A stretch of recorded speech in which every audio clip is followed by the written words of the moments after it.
Bueno, muy buenas a todos. Estamos en un nuevo vídeo y en el tema de hoy, o el vídeo de hoy va a tratar sobre filosofía de la religión.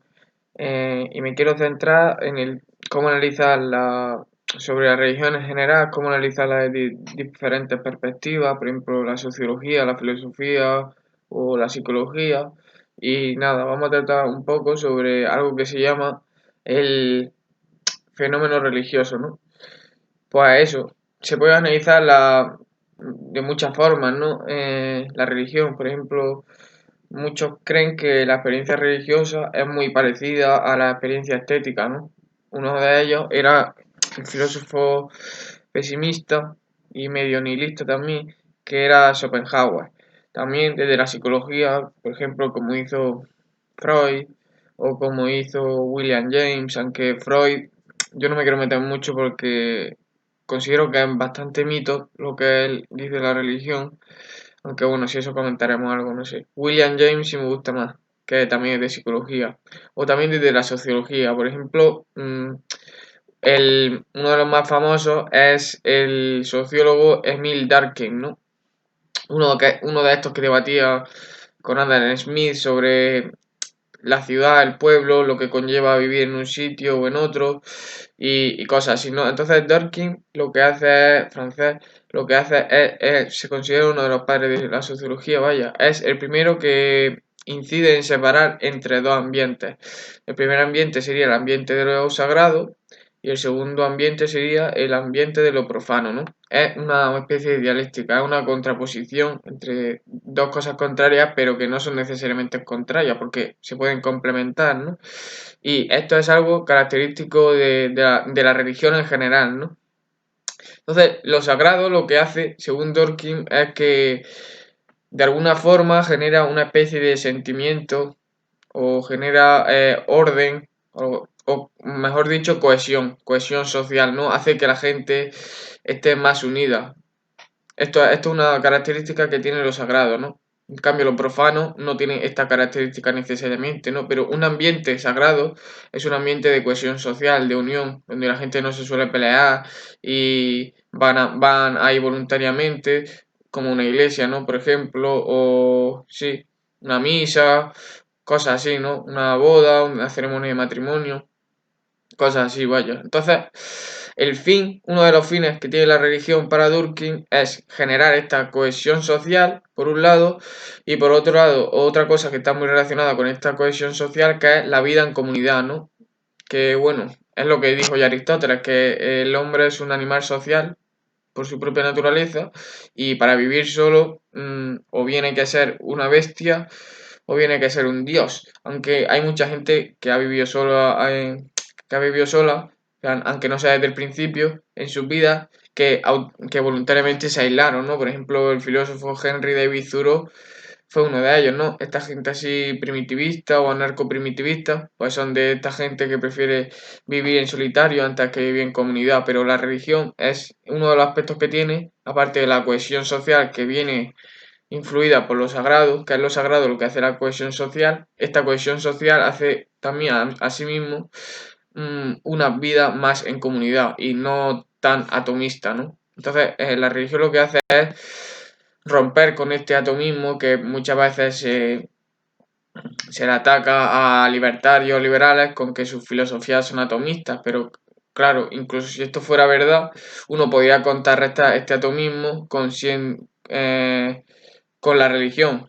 Por ejemplo, si tú atacas a un libertario diciendo que su filosofía es muy atomista y entiende al individuo como aislado de todo y estas cosas que suelen decir, uno puede contrarrestar con el argumento de la religión. Aunque, claro, de primera la crítica ya está más al libertarismo, porque el libertarismo en ningún momento dice eso. Pero bueno, la religión es eso, algo que hace vida en comunidad, que da cohesión y que hace que no estés aislado, ¿no? Que estés como en conexión con los demás. Luego hay otro muy famoso filósofo de la religión que se llama Mircea Eliade, que introdujo un concepto que se llamaba hierofanía. ¿No? Y hierofanía lo que quiere decir es el fenómeno de lo sagrado, el hecho religioso como fenómeno de lo sagrado, ¿no? Y que es como por ejemplo, un ejemplo de fenómeno de hierofanía sería un milagro, ¿no? Que es un fenómeno sagrado, religioso, que incide en la realidad nuestra, pero de un modo diferente a como incide en las demás cosas, ¿no? Y eso es lo que, uno de estos ejemplos de hierofanía sería el milagro, ¿no? Claro, no puede haber un milagro que no sea sagrado. Un milagro, por definición, es hierofánico, es sagrado, no puede ser profano, porque es un concepto que parte de lo sagrado. Entonces, una mediación, por ejemplo, en el cristianismo, esta mediación entre el concepto de lo sagrado y lo profano, una de las figuras que hace esta mediación viene a ser Jesucristo, ¿no? Porque Jesucristo tiene las dos sustancias, tiene por un lado la sustancia humana, porque también en parte es humano, y tiene la sustancia divina, ¿no? Porque según he leído yo por ahí, la característica fundamental que divide a Jesucristo o que se diferencia a Jesucristo de los demás humanos, de los demás mortales, es que Jesucristo no puede pecar, ¿no? Esa sería la parte de sustancia divina, o que Jesucristo puede hacer milagros. Todo eso los mortales no lo tenemos. Por eso se considera a él como si fuera un Mesías y demás. Entonces, por eso tiene a su vez lo sagrado, que le viene de la parte de la sustancia divina, y tiene también su carácter humano, porque siente, piensa, o sea, es racional, es sentimental, es un ser social, tiene todo lo demás que tiene el humano, pero él, al tener la sustancia divina, de ninguna forma puede pecar. Eso es lo que hace Jesús, sagrado, divino, ¿no? Pero también no solo se da esta mediación entre sagrado y divino en individuos, como sería Jesucristo, o en el caso de otras religiones, Buda, por ejemplo, sino que muchos elementos que generan las propias religiones también median entre lo que es profano y lo que es sagrado, ¿no? En el ejemplo del cristianismo, uno de ellos es, pues sí, la iglesia, ¿no? Por ejemplo, en la calle, o sea, imagínate la iglesia de tu pueblo, está la calle y la calle es un elemento profano, no hay nada sagrado en la calle, pero en cambio, conforme vas entrando por la puerta de la iglesia, ya has dejado atrás la parte profana, que sería la calle, y has entrado en un ámbito sagrado, ¿no? Que sería la iglesia. Y ese sería el espacio sagrado, vaya. Y luego, también la religión en general, mm, sí, yo diría que sí, o la religión, sí, las religiones en general lo que pretenden es ser una especie de verdad última, ¿no? La verdad última es la religión y la pone la religión, según los religiosos. Y lo que intenta es ser el fundamento último, no ya de las cosas en general, sino de la realidad en sí. O sea, la religión es como una respuesta a a una serie de problemas que hay y es la verdad última, es la verdad fundamental, ¿no? Es la cosa sobre la que depende todo lo demás, ¿no? En el caso de Platón, esta característica o esta cosa sería la idea del bien, que muchos pueden identificar con Dios, quizá en este caso de Platón, ¿no? La interpretación neoplatónica de Plotino, el bien, lo uno, lo supremo, la unidad, ¿no? Todas estas cosas, ¿no? Por eso luego dicen también en la Edad Media que Dios es el bien, la belleza, la bondad, todo eso, ¿no? El bien, sí. Y bueno, hay quien da esta interpretación porque, claro, si tú coges el demiurgo de Platón no coincide con el Dios. Pero bueno, por eso se identifica más con la idea de bien, porque da unidad y todas estas cosas que dice ya Plotino, vaya. Entonces ya hay distintos tipos de religión, ¿no? Por un lado estaría el teísmo, que dice que es creer en uno o varios dioses, no sabes cuánto tampoco, y que esos dioses o ese dios en el que creas tiene una serie de características, ¿no? Entonces, el teísmo ya se divide en muchas partes. Por un lado está el politeísmo, ¿no? Que es la creencia en muchos dioses, que era, por ejemplo, la religión que tenían los griegos antiguos. Claro, lo que pasa con el politeísmo es que no tiene una metafísica potente detrás, ¿no? No coincide muy bien con la metafísica platónica ni con la metafísica aristotélica, entonces pierde esa fuerza que podría tener el politeísmo si tuviera una metafísica. Como no la tiene, pues pierde fuerza. Además, la religión apunta más a algo concreto, ¿no? Que a algo que sea más plural, porque no por nada, sino porque la metafísica también hace esto. La metafísica va a lo concreto y no a cosas generales. Por ejemplo, la metafísica de Aristóteles al final donde termina es en una ontoteología, que termina en el motor inmóvil, que es algo concreto. Luego también pasa con el politeísmo, que crean una especie de jerarquía entre dioses, ¿no? Por ejemplo, en la religión griega, la jerarquía entre dioses al final acaba en Zeus. Zeus es el dios por antonomasia. Entonces, esto ya no casa muy bien porque se termina de convertir en una especie de monoteísmo, porque al final Dios es solo Zeus. Por mucho que los otros también sean dioses o lo que tú quieras, pero el que manda y el que está por encima de todo y tiene los mejores atributos y los mejores poderes es Zeus. Entonces, eso sería el politeísmo, ¿no?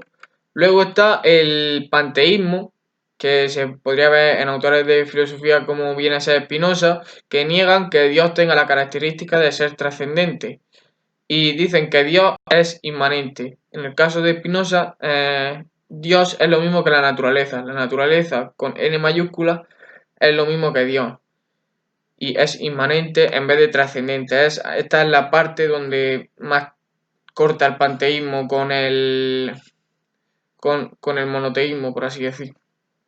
Y luego está el panenteísmo, que esto ya es más de los filósofos del Islam, por ejemplo Ibn Gabirol, que dice que también niegan la trascendencia de Dios, pero no dicen que Dios y la naturaleza es lo mismo, sino que la naturaleza es parte de Dios a pesar de que Dios sea inmanente. ¿No? Entonces Dios tiene, porque ellos dicen, la naturaleza es materia. Claro, lo que dice Spinoza o algunos panteístas que la materia y Dios es lo mismo. La naturaleza es Dios, Dios es las cosas. La tele es Dios, la mesa es Dios, ese trozo de tierra es Dios, tú eres Dios, en ese sentido, ¿no? Eso es ya una confusión medio peligrosa, puede ser. Entonces, el panenteísta te dice que Dios tiene el atributo de ser la materia, pero no es la materia, sino que la materia es una parte de Dios, pero Dios no se agota en la materia, sino que Dios es más que la materia, pero la trascendencia también la niega. Luego está el agnosticismo, que cree que ni existe ni no existe, que no se sabe, o por ejemplo Kant, agnóstico en el sentido de, al menos en la crítica es la razón pura, luego no es agnóstico, luego es cristiano, eh, cuando dice que Dios está más allá de los límites de la razón o de la sensibilidad, y por eso no podemos llegar a él, no podemos saber si existe o no, porque es una cuestión que va más allá del hombre y de lo que puede conocer el hombre, pero lo puede pensar y por ahí se escapará para luego para la crítica de la razón práctica y todo esto, ¿no?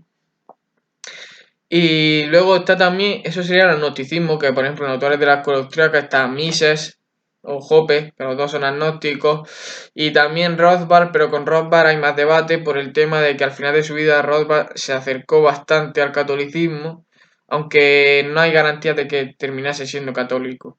Pero al final de su vida estuvo bastante cercano a estas a posturas católicas, vamos, a convertirse en católico. En cambio, Mises fue agnóstico y Hoppe por ahora es agnóstico, según tengo entendido, vaya.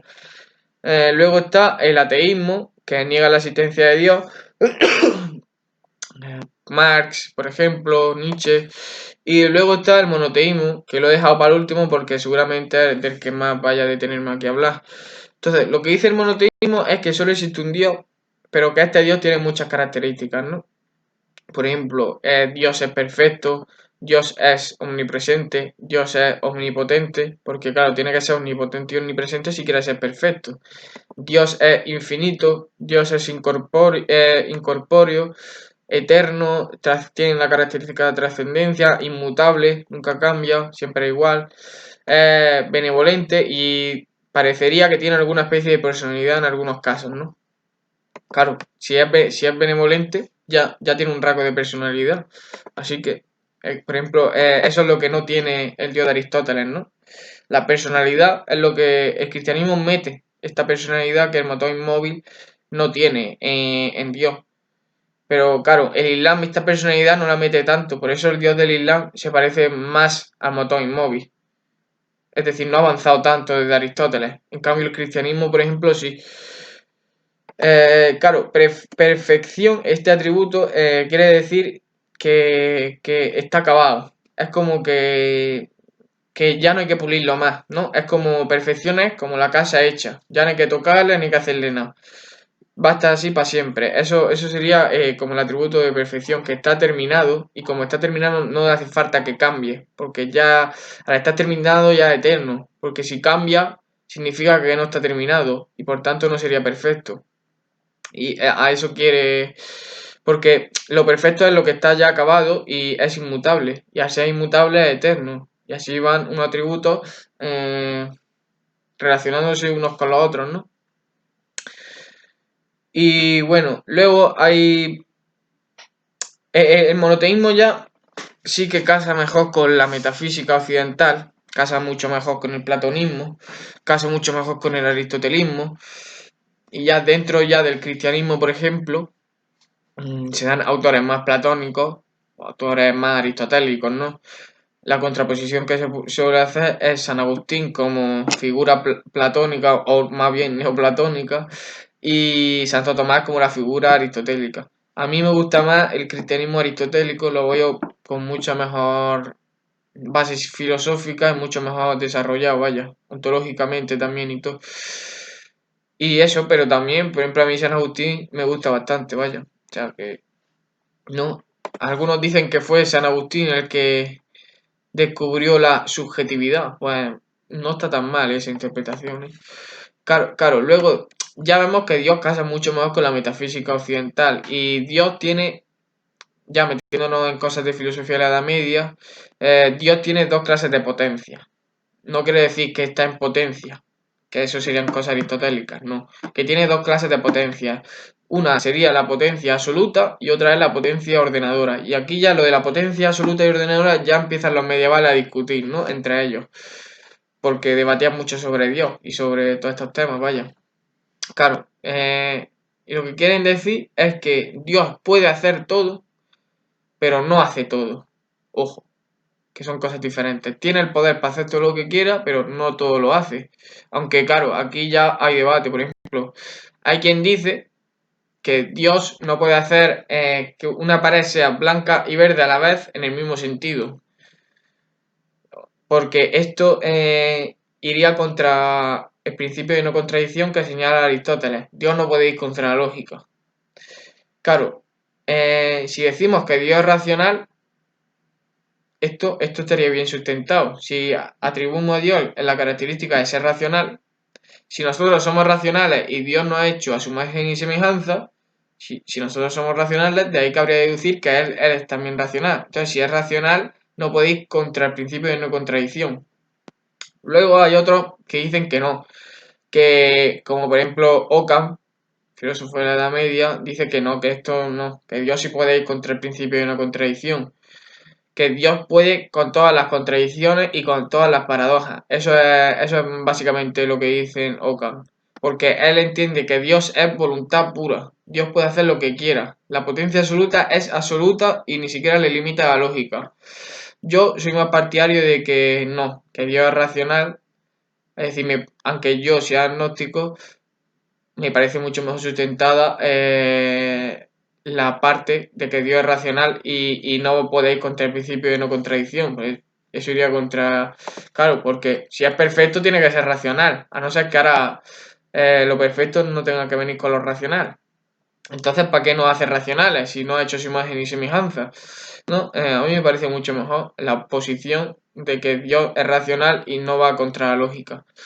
También hay otros que discuten sobre la cuestión del bien y el mal, ¿no? Por ejemplo, hay quien dice que el mal no existe.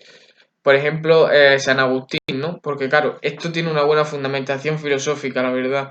Porque claro, ellos dicen, el ser lo que es. Entonces ahora el mal no existe porque el mal es privación de ser, ausencia de ser. El mal es lo que hay cuando no hay ser. Y esa es la posición donde se mete San Agustín. El mal no existe porque es privación de ser, es cuando no hay ser, ¿no? Es más parecido a la nada que otra cosa. Luego están los dualistas que dicen existe el bien y existe el mal, y existe el bien igual que y existe su contrario, ¿no? Igual que existe Dios y existe el y existe el diablo, que sería su contrario. Y también, y claro, luego también en el tema de la personalidad de Dios, pues Dios es tres cosas, ¿no? Es Padre, por un lado, por otra parte es Hijo y también, aunque esto no lo sé seguro, es Espíritu Santo, ¿no? Claro, entonces se da una triple relación, ¿no? Como un triángulo relacional entre Padre, Hijo y Espíritu Santo. Entonces, ¿qué relación es esta? Pues el Padre, por un lado, entiende y ama al Hijo, ¿no? El Padre ama y entiende al Hijo. El Hijo, una vez entendido, pasa a amar al Padre. Y luego, el Espíritu Santo, yo diría que es algo que media entre los dos. Es una especie de, no sé cómo lo diría, energía, por así decir, aunque imagino que esta definición no sea muy correcta, pero una especie de energía que media entre las dos cosas. Vamos, así es como yo más o menos tengo entendido que es. También hay muchos debates sobre la fe y la razón, por ejemplo, si la fe puede constituir algún tipo de conocimiento o no, porque claro, puede haber un conocimiento que no sea racional. Si decimos que sí, la fe podría ser un tipo de conocimiento. Si decimos que no, la fe no sería ningún tipo de conocimiento. Aunque se me ha olvidado decir que también está el deísmo, ¿no? Ahora que he dicho lo de la fe, me he acordado. Que es los que expulsan de la religión el papel de la fe y que solo hace falta la razón. Que esta sería, por ejemplo, la posición de Hegel. Solo lo real es racional y solo lo racional es real. Ya con eso se ha constituido el deísmo, ¿no? Claro, si solo lo real es racional, Dios tiene que ser racional. La fe no es racional, por tanto, fuera. Luego, lo real es racional y lo racional real. Dios tiene que ser racional sí o sí, según Hegel. Aunque claro, luego con Hegel se complica mucho la cosa, ¿no? Luego, también en el tema de las religiones, se da mucha importancia a los antropólogos, como por ejemplo Marvin Harris, que está muy influido por el marxismo, le da mucha importancia al papel de los ritos, porque el rito sirve también para hacer cohesión social, para hacer vida en comunidad, para hacer un colectivo, ¿no? Y hace que las instituciones que va creando la religión puedan durar más a largo plazo. Claro, tú suprimes el rito, quitas ya la tradición. El rito es una especie de cosa tradicional, ¿no? Luego también hay quien le da más importancia al papel de los símbolos, ¿no? El símbolo que parece que algunos dicen que te da, el símbolo te aparece y te deja en un estado de especie de suspensión, ¿no? Por ejemplo, aunque claro, el símbolo ya se interpreta de forma subjetiva, porque para alguien puede ser símbolo lo que para otra persona no. Por ejemplo, para alguien, un niño de 3 años que tú lo pones y no sabe nada de cristianismo, pues tú le pones una cruz y a lo mejor ese símbolo no se presenta a él de ninguna forma, simplemente ve dos líneas cruzadas. Pero en cambio, para un cristiano, la cruz no es simplemente dos líneas cruzadas, ¿no? Es mucho más. Entonces, el símbolo es como una realidad que se le aparece al cristiano o a cualquiera, en este caso porque estamos diciendo con el tema de la cruz, y es una realidad que tiene muchos significados detrás.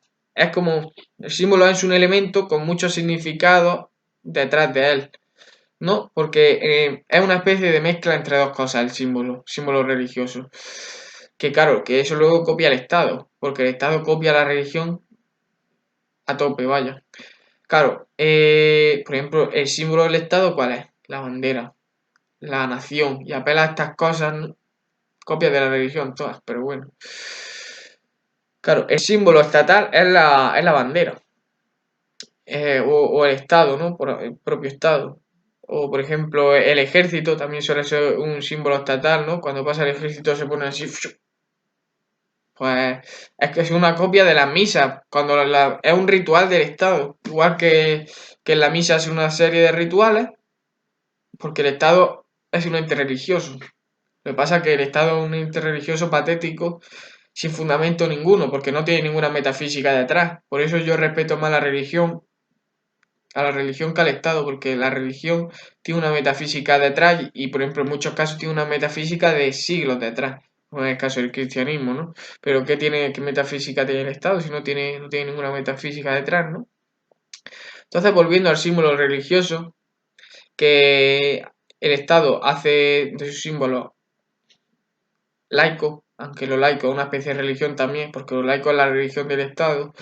Entonces, los símbolos, lo que hay una unión entre una imagen y una experiencia, porque la imagen es la cruz, que primero la tiene que interiorizar el individuo para entender que es un símbolo, y luego está la experiencia que cada individuo tiene con esa imagen, con ese símbolo, ¿no? La experiencia religiosa. Entonces, el símbolo se le presenta al sujeto y es como si algo de golpe te pegase. Es como entiendes el símbolo de golpe, no entiendes el símbolo por partes, no primero esta parte de la cruz, luego esta, no. El símbolo te entra de golpe, por eso te deja en una especie de estado de suspensión, ¿no?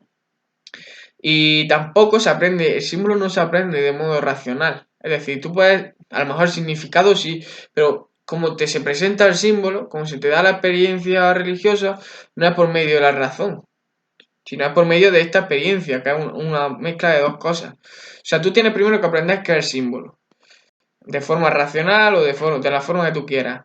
Y luego, la forma en la que sientes el símbolo, por así decir, es mediante la experiencia simbólica. Y luego hay otros que dicen que la religión también está muy unida a la poesía, ¿no? Al lenguaje poético. Esto yo lo veo bastante claro también, ¿no? Es que dice estos Comfort. Y bueno, esto yo creo que está bastante claro, ¿no? Por ejemplo, muchos religiosos usan la poesía, ¿no? Por ejemplo, Maestro Eckhart, por ejemplo, o yo que sé, la Biblia, imagino que habrá. Y claro, todo este tema de los aforismos que salen en la Biblia y estas cosas, pues sí. Y igual, Baltasar Gracián tiene como siendo cristiano, tiene un libro de aforismos también. O sea que sí, yo lo veo esto bastante bien, ¿no? ¿No? Entonces, algunos dicen que la filosofía es una especie de traducción de esta poesía que intenta darnos la religión y las experiencias simbólicas, ¿no? Y otros dicen que la filosofía ni siquiera puede hacer de papel de traductor, que ni siquiera da para eso, ¿no? Claro, yo tengo por aquí una cita de Maestro Eckhart que se ve muy bien esta poesía, ¿no? Por ejemplo, Maestro Eckhart, Dios viene cuando el hombre no sabe nada y no quiere nada. Pido a Dios que me libre de Dios. Maestro Eckhart es ya de la mística, que sí es hablar en otro vídeo, y fue uno de los que más influenció a Hegel, y si mal no recuerdo también a Heidegger, porque claro, Heidegger lo que es un místico cristiano en el siglo XIII, metido ahí, en el siglo XX, ¿sabes? Y toda la filosofía esta de la nada, ¿de dónde viene? Viene del maestro Eckhart, vamos, clarísimo. Pero bueno, luego, por ejemplo, también hay otros autores, por ejemplo, Santo Tomás, que dice que hay dos tipos de experiencia, ¿no? Está por un lado la experiencia racional, que es característica de la naturaleza del individuo, también luego está la experiencia mística, que la mística hablaremos en otra cosa, ¿no? La mística es, por así decirlo, algo superior al conocimiento racional. Es algo que está por encima y que no tiene comparación alguna con la experiencia racional, o al menos así es como lo describen los místicos. Y es lo más parecido posible a un encuentro con Dios. Porque muchas veces la mística coincide con esto, con una especie de encuentro con Dios, que lo dicen los propios místicos. Claro, lo que pasa es que la mística es un terreno muy oscuro y no sé, pero en el caso de que la mística fuera 100% real, es uno de los mejores argumentos, para mí, el mejor, para la existencia de Dios. Lo que pasa que, claro, como es un terreno tan oscuro y lenguaje también muy oscuro, pues no se sabe.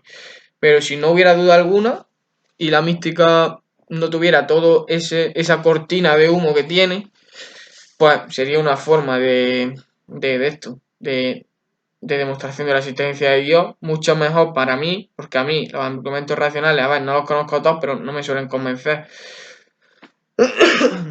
por ejemplo, esta sí me convencería, porque es cuando Dios se nos da la sensibilidad. Y ya esto sí que sería irrefutable, la existencia de Dios. Y luego, por ejemplo, ya en cuanto a todo esto que hemos estado comentando, hay quien da prioridad a unas cosas frente a otras. Por ejemplo, Hegel da prioridad a lo racional que a la experiencia simbólica, por ejemplo. Da más prioridad a lo conceptual, como él diría, frente a lo simbólico. Luego, también hay quien da más prioridad a lo simbólico frente a lo conceptual, ¿no? Como vendría a ser... Esto también está en los cristianos, pero se ve muy bien en los teóricos musulmanes, por ejemplo, como Ibn Arabi, que le dan más importancia a lo simbólico que a lo racional. Y luego, quien dice de ver lo racional a partir de lo simbólico, que aquí sería un ejemplo, Giordano Bruno. Así que ya hemos hablado un poco, no sé si meterme en la parte de psicología, yo creo que Freud no lo voy a tratar porque es que me parece muy invento, es que él ve la religión como una especie de enfermedad, como una especie de enfermedad que tiene todo el mundo y tú le tienes que quitar esa enfermedad a la gente, claro, se la quita a él, que él es el médico, aunque el psicoanálisis ya está muy desprestigiado y yo no me voy a meter en el debate si es ciencia o no, pero vamos, que no tiene pinta. Y eso, es que una especie de enfermedad que viene por el complejo de Edipo y la muerte del padre, y esta muerte del padre hace, que es un mito que él se inventa, hace que tú eches de menos al padre, porque tú has asesinado a tu propio padre en el mito este que él se inventa, y necesitas otro padre. Entonces, el humano crea otro padre, o sea, pero viene, a ver si lo explico bien. Freud divide entre tres el análisis de lo consciente, de lo inconsciente y de la relación entre lo consciente y lo inconsciente, ¿no? Esas tres partes. Claro, luego ya divide la psique en tres elementos. El ello, que es el aparato inconsciente, el superyo, que es aquello que quiere organizar el ello, aquello que quiere organizar lo inconsciente o lo instintivo, que es más social que otra cosa, y luego está el yo, que es lo consciente. Entonces, la ve como una neurosis, que es una obsesión que todos los hombres tienen en la humanidad, ¿no? Y surge de los niños por el complejo de Edipo en la relación con el padre, ¿no? El complejo de Edipo te dice, tú tienes una relación, tú sientes deseo sexual con tu madre, cosa ya extraña, pero Freud lo dice, porque él es médico, y lo dice, entonces tú odias a tu padre porque tu padre te hace competencia para querer, porque tu padre es el que tiene el deseo sexual de tu madre, entonces tu padre te hace competencia y tú tienes que eliminarlo. Entonces ahí se produce la muerte del padre y este hecho para el niño es algo traumático, ¿no? Y entonces este asesinato del padre se ve como un hecho traumático y se crea un nuevo padre, al que Freud llama tótem. Entonces, este tótem, la gente le dio una serie de características. Por ejemplo, es un tótem que luego pasa a ser Dios y tiene bondad, tiene perdón, tiene amor, ¿no? Y este tótem, ¿no? O sea, la religión es una forma de curar el complejo de Edipo, por así decir, ¿no?